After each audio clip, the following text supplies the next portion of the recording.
Chapter 8. The Mastery of Procrastination. The Seventh Step Toward Riches. Accurate analysis of over 25,000 men and women who had experienced failure disclosed the fact that lack of decision was near the head of the list of the 30 major causes of failure. This is no mere statement of a theory. It is a fact. Procrastination, the opposite of decision, is a common enemy which practically every man must conquer. You will have an opportunity to test your capacity to reach quick and definite decisions when you finish reading this book and are ready to begin putting into action the principles which it describes. Analysis of several hundred people who had accumulated fortunes well beyond the $1,000,000 mark disclosed the fact that every one of them had the habit of reaching decisions promptly and of changing these decisions slowly, if and when they were changed. People who fail to accumulate money, without exception, have the habit of reaching decisions, if at all, very slowly, and of changing these decisions quickly and often. One of Henry Ford's most outstanding qualities is his habit of reaching decisions quickly and definitely, and changing them slowly. This quality is so pronounced in Mr. Ford that it has given him the reputation of being obstinate. It was this quality which prompted Mr. Ford to continue to manufacture his famous Model T, the world's ugliest car, when all of his advisers and many of the purchasers of the car were urging him to change it. Perhaps Mr. Ford delayed too long in making the change, but the other side of the story is that Mr. Ford's firmness of decision yielded a huge fortune before the change in model became necessary. There is but little doubt that Mr. Ford's habit of definiteness of decision assumes the proportion of obstinacy, but this quality is preferable to slowness in reaching decisions and quickness in changing them. The majority of people who fail to accumulate money sufficient for their needs are generally easily influenced by the opinions of others. They permit the newspapers and the gossiping neighbors to do their thinking for them. Opinions are the cheapest commodities on earth. Everyone has a flock of opinions ready to be wished upon anyone who will accept them. If you are influenced by opinions when you reach decisions, you will not succeed in any undertaking, much less in that of transmuting your own desire into money. If you are influenced by the opinions of others, you will have no desire of your own. Keep your counsel when you begin to put into practice the principles described here by reaching your own decisions and following them. Take no one into your confidence except the members of your mastermind group, and be very sure in your selection of this group that you choose only those who will be in complete sympathy and harmony with your purpose. Close friends and relatives, while not meaning to do so, often handicap one through opinions and sometimes through ridicule, which is meant to be humorous. Thousands of men and women carry inferiority complexes with them all through life because some well-meaning but ignorant person destroyed their confidence through opinions or ridicule. You have a brain and mind of your own. Use it, and reach your own decisions. If you need facts or information from other people to enable you to reach decisions, as you probably will in many instances, acquire these facts or secure the information you need quietly, without disclosing your purpose. It is characteristic of people who have but a smattering or veneer of knowledge to try to give the impression that they have much knowledge. Such people generally do too much talking and too little listening. Keep your eyes and ears wide open and your mouth closed if you wish to acquire the habit of prompt decision. Those who talk too much do little else. If you talk more than you listen, you not only deprive yourself of many opportunities to accumulate useful knowledge, but you also disclose your plans and purposes to people who will take great delight in defeating you because they envy you. Remember also that every time you open your mouth in the presence of a person who has an abundance of knowledge, you display to that person your exact stock of knowledge, or your lack of it. Genuine wisdom is usually conspicuous through modesty and silence. Keep in mind the fact that every person with whom you associate is, like yourself, seeking the opportunity to accumulate money. If you talk about your plans too freely, You may be surprised when you learn that some other person has beaten you to your goal by putting into action ahead of you the plans of which you talked unwisely. Let one of your first decisions be to keep a closed mouth and open ears and eyes. As a reminder to yourself to follow this advice, it will be helpful if you copy the following epigram in large letters and place it where you will see it daily. Tell the world what you intend to do, but first show it. This is the equivalent of saying that deeds and not words are what count most. Freedom or death on a decision. The value of decisions depends upon the courage required to render them. The great decisions, which served as the foundation of civilization, were reached by assuming great risks, which often meant the possibility of death. Lincoln's decision to issue his famous Proclamation of Emancipation, which gave freedom to the colored people of America, was rendered with full understanding that his act would turn thousands of friends and political supporters against him. He knew, too, that carrying out that proclamation would mean death to thousands of men on the battlefield. In the end, it cost Lincoln his life. That required courage. Socrates' decision to drink the cup of poison rather than compromise in his personal belief was a decision of courage. It turned time ahead 1,000 years and gave to people then unborn the right to freedom of thought and speech.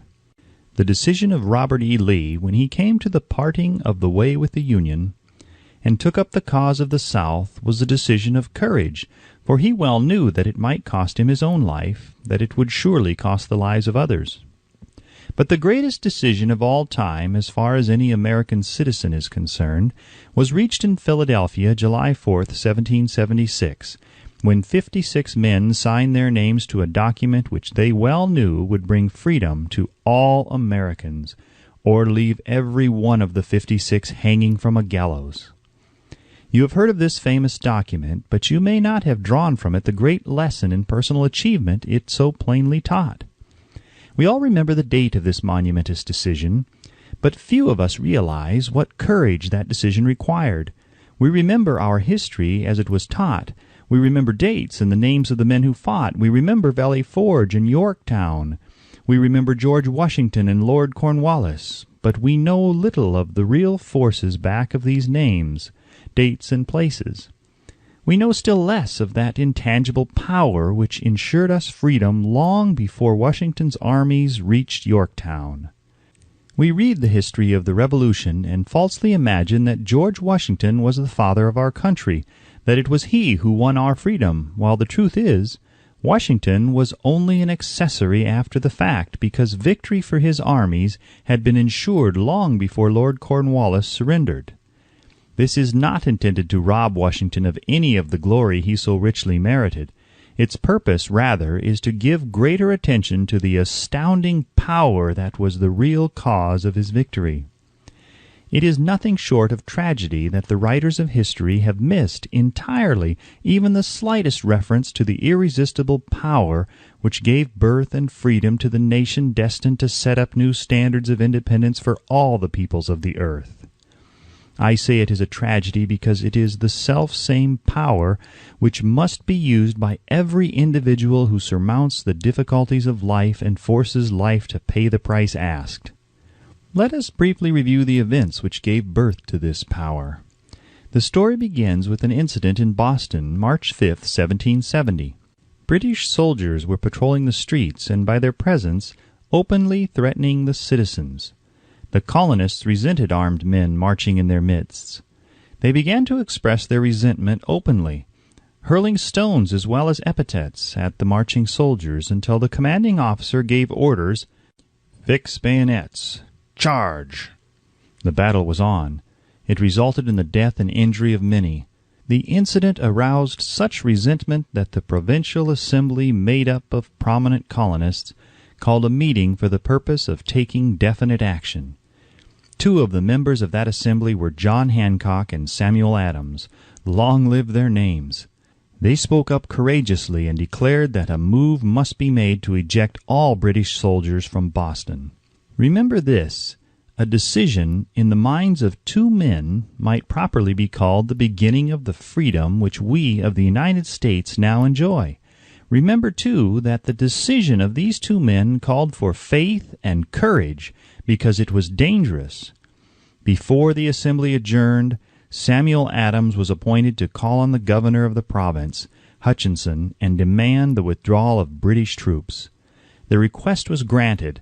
The troops were removed from Boston, but the incident was not closed.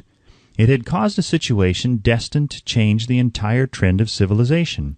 Strange, is it not, how the great changes, such as the American Revolution and the World War, often have their beginnings in circumstances which seem unimportant? It is interesting also to observe that these important changes usually begin in the form of a definite decision in the minds of a relatively small number of people. Few of us know the history of our country well enough to realize that John Hancock, Samuel Adams, and Richard Henry Lee of the province of Virginia were the real fathers of our country. Richard Henry Lee became an important factor in this story by reason of the fact that he and Samuel Adams communicated frequently by correspondence, sharing freely their fears and their hopes concerning the welfare of the people of their provinces. From this practice, Adams conceived the idea that a mutual exchange of letters between the 13 colonies might help to bring about the coordination of efforts so badly needed in connection with the solution of their problems. 2 years after the clash with the soldiers in Boston, March 72, Adams presented this idea to the Assembly in the form of a motion that a correspondence committee be established among the colonies with definitely appointed correspondents in each colony for the purpose of friendly cooperation for the betterment of the colonies of British America. Mark well this incident. It was the beginning of the organization of the far-flung power destined to give freedom to you and to me.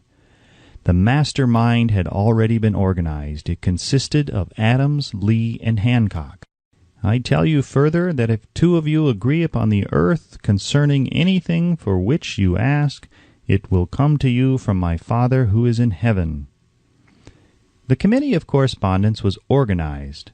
Observe that this move provided the way for increasing the power of the mastermind by adding to it men from all the colonies. Take notice that this procedure constituted the first organized planning of the disgruntled colonists. In union there is strength. The citizens of the colonies had been waging disorganized warfare against the British soldiers through incidents similar to the Boston riot, but nothing of benefit had been accomplished. Their individual grievances had not been consolidated under one mastermind. No group of individuals had put their hearts, minds, souls, and bodies together in one definite decision to settle their difficulty with the British once and for all, until Adams, Hancock, and Lee got together. Meanwhile, the British were not idle. They, too, were doing some planning and masterminding on their own account, with the advantage of having back of them money and organized soldiery. The Crown appointed Gage to supplant Hutchinson as the governor of Massachusetts. One of the new governor's first acts was to send a messenger to call on Samuel Adams for the purpose of endeavoring to stop his opposition by fear. We can best understand the spirit of what happened by quoting the conversation between Colonel Fenton, the messenger sent by Gage, and Adams. Colonel Fenton: I have been authorized by Governor Gage to assure you, Mr. Adams, that the governor has been empowered to confer upon you such benefits as would be satisfactory. Endeavor to win Adams by promise of bribes, upon the condition that you engage to cease in your opposition to the measures of the government. It is the government's advice to you, sir, not to incur the further displeasure of His Majesty. Your conduct has been such as makes you liable to penalties of an order of Henry VIII, by which persons can be sent to England for trial for treason or misprision of treason at the discretion of a governor of a province. But by changing your political course you will not only receive great personal advantages, but you will make your peace with the king. Samuel Adams had the choice of two decisions. He could cease his opposition and receive personal bribes, or he could continue and run the risk of being hanged. Clearly the time had come when Adams was forced to reach instantly a decision which could have cost his life. The majority of men would have found it difficult to reach such a decision. The majority would have sent back an evasive reply, but not Adams. He insisted upon Colonel Fenton's word of honor that the colonel would deliver to the governor the answer exactly as Adams would give it to him. Adams' answer: "Then you may tell Governor Gage that I trust I have long since made my peace with the King of Kings. No personal consideration shall induce me to abandon the righteous cause of my country. And tell Governor Gage it is the advice of Samuel Adams to him no longer to insult the feelings of an exasperated people." Comment as to the character of this man seems unnecessary. It must be obvious to all who read this astounding message that its sender possessed loyalty of the highest order. This is important. Racketeers and dishonest politicians have prostituted the honor for which such men as Adams died. When Governor Gage received Adams' caustic reply, he flew into a rage and issued a proclamation which read, "I do hereby, in His Majesty's name, offer and promise His most gracious pardon to all persons who shall forthwith lay down their arms and return to the duties of peaceable subjects, excepting only from the benefit of such pardon Samuel Adams and John Hancock, whose offenses are too flagitious a nature to admit to any other consideration but that of condign punishment." As one might say in modern slang, Adams and Hancock were on the spot. The threat of the irate governor forced the two men to reach another decision, equally as dangerous. They hurriedly called a secret meeting of their staunchest followers. Here the mastermind began to take on momentum. After the meeting had been called to order, Adams locked the door, placed the key in his pocket, and informed all present that it was imperative that a Congress of the colonists be organized and that no man should leave the room until the decision for such a Congress had been reached. Great excitement followed. Some weighed the possible consequences of such radicalism, old man fear. Some expressed grave doubt as to the wisdom of so definite a decision in defiance of the Crown. Locked in that room were two men immune to fear, blind to the possibility of failure, Hancock and Adams. Through the influence of their minds, the others were induced to agree that through the Correspondence Committee, arrangements should be made for a meeting of the First Continental Congress to be held in Philadelphia, September 5th, 1774. Remember this date. It is more important than July 4th, 1776. If there had been no decision to hold a Continental Congress, there could have been no signing of the Declaration of Independence. Before the first meeting of the new Congress, another leader, in a different section of the country, was deep in the throes of publishing a summary view of the rights of British America.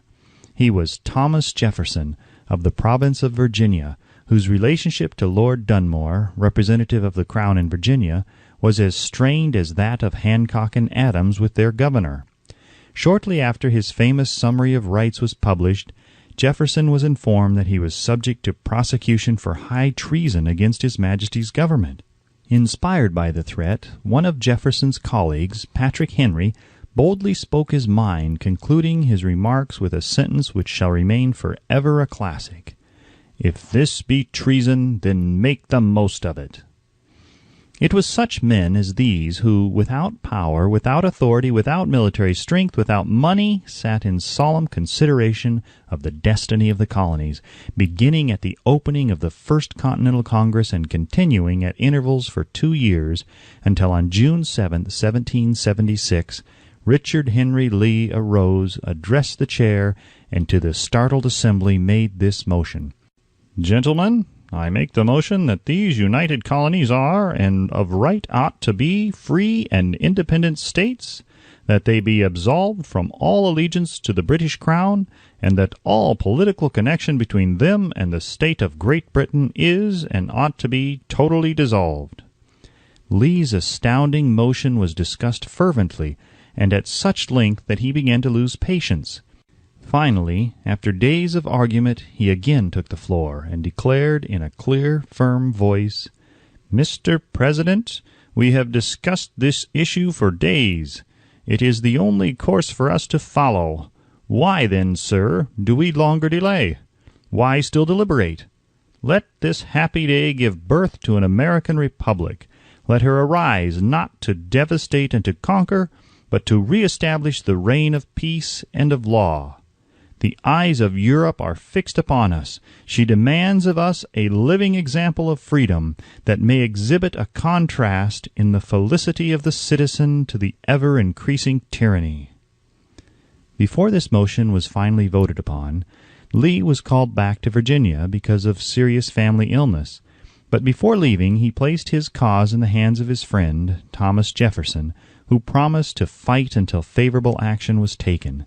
Shortly thereafter, the President of the Congress, Hancock, appointed Jefferson as chairman of a committee to draw up a Declaration of Independence. Long and hard the committee labored on a document which would mean, when accepted by the Congress, that every man who signed it would be signing his own death warrant should the colonies lose in the fight with Great Britain, which was sure to follow. The document was drawn, and on June 28 the original draft was read before the Congress. For several days it was discussed, altered, and made ready. On July 4, 1776, Thomas Jefferson stood before the Assembly and fearlessly read the most momentous decision ever placed upon paper. When, in the course of human events, it is necessary for one people to dissolve the political bands which have connected them with another, and to assume among the powers of the earth the separate and equal station to which the laws of nature and of nature's God entitle them, a decent respect to the opinions of mankind requires that they should declare the causes which impel them to the separation. When Jefferson finished, the document was voted upon, accepted, and signed by the 56 men, every one staking his own life upon his decision to write his name. By that decision came into existence a nation destined to bring to mankind forever the privilege of making decisions. By decisions made in a similar spirit of faith, and only by such decisions, can men solve their personal problems and win for themselves high estates of material and spiritual wealth. Let us not forget this. Analyze the events which led to the Declaration of Independence, and be convinced that this nation, which now holds a position of commanding respect and power among all nations of the world, was born of a decision created by a mastermind consisting of 56 men. Note well the fact that it was their decision which ensured the success of Washington's armies, because the spirit of that decision was in the heart of every soldier who fought with him, and served as a spiritual power which recognizes no such thing as failure. Note also, with great personal benefit, that the power which gave this nation its freedom is the self-same power that must be used by every individual who becomes self-determining. This power is made up of the principles described in this book. It will not be difficult to detect in the story of the Declaration of Independence at least 6 of these principles: desire, decision, faith, persistence, the mastermind, and organized planning. Throughout this philosophy will be found the suggestion that thought, backed by strong desire, has a tendency to transmute itself into its physical equivalent. Before passing on, I wish to leave with you the suggestion that one may find in this story, and in the story of the organization of the United States Steel Corporation, a perfect description of the method by which thought makes this astounding transformation. In your search for the secret of the method, do not look for a miracle, because you will not find it. You will find only the eternal laws of nature. These laws are available to every person who has the faith and the courage to use them. They may be used to bring freedom to a nation or to accumulate riches. There is no charge save the time necessary to understand and appropriate them. Those who reach decisions promptly and definitely know what they want, and generally get it. The leaders in every walk of life decide quickly and firmly. That is the major reason why they are leaders. The world has the habit of making room for the man whose words and actions show that he knows where he is going. Indecision is a habit which usually begins in youth. The habit takes on a permanency as the youth goes through graded school, high school, and even through college, without definiteness of purpose. The major weakness of all educational systems is that they neither teach nor encourage the habit of definite decision. It would be beneficial if no college would permit the enrollment of any student unless and until the student declared his major purpose in matriculating. It would be of still greater benefit if every student who enters the graded schools were compelled to accept training in the habit of decision and forced to pass a satisfactory examination on this subject before being permitted to advance in the grade. The habit of indecision, acquired because of the deficiencies of our school system, goes with the student into the occupation he chooses, if, in fact, he chooses his occupation. Generally, the youth just out of school seeks any job that can be found. He takes the first place he finds because he has fallen into the habit of indecision. 98 out of every 100 people working for wages today are in the positions they hold because they lack the definite